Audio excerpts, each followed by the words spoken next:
Hi, I'm Dr. Sindura, Consultant Obstetrician and Gynecologist and Laparoscopic Surgeon at Arete Hospitals, Gachibowli. Today, we'll have a discussion on hypertension or preeclampsia in pregnancy, which is most often spoken about by all the pregnant mothers. The blood pressure which happens for the first time in pregnancy for those who have had normal blood pressure before their pregnancy. So this hypertension in pregnancy is when blood pressure recordings at your antenatal visits, in case they are more than 140 by 90 millimeters of mercury, is when you're known to have hypertension. In case it develops after 20 weeks, it is called gestational hypertension. So it is complicating about more than 10 to 15% of the pregnancies these days. Who are at high risk of developing hypertension or gestational hypertension per se? Primigravidas are the ones who have become mothers for the first time, younger age of the mother, or on the other side the elderly age group mothers, or the ones who have family history or any coagulation abnormalities.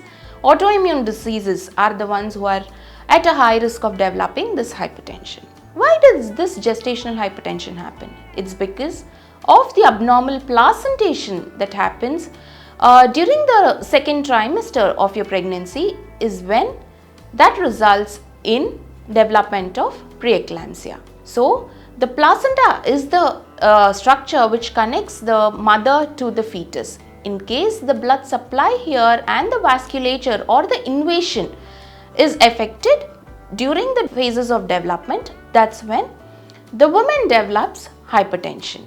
So when there is hypertension, the blood flow to the baby is hampered. It flows with a high resistance. That's when the fetus is at a high risk of developing IUGR. We call it as a small fetuses, or sometimes to the major catastrophic events such as intrauterine deaths.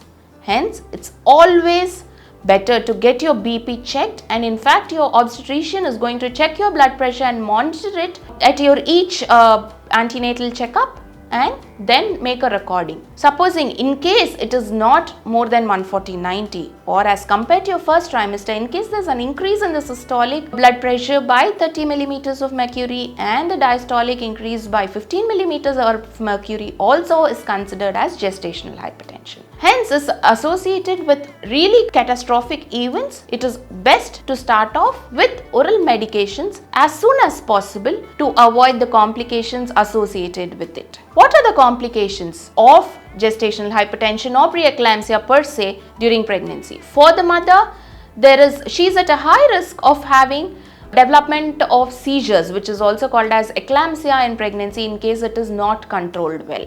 Or they are at a high risk of developing kidney issues, heart issues, they might have strokes, they might have bleeds intracranially, liver damages and all that. Hence, it has to be treated strictly with strict blood pressure monitoring and control. If left untreated, what are the complications that your baby is going to have? Babies might end up becoming very small, babies might have a lag in their weight, and they might have a sudden intrauterine deaths because of the bleed that happens behind the placenta, which is called as abruption. So take care, stay healthy, stay safe and enjoy your pregnancy. Thank you.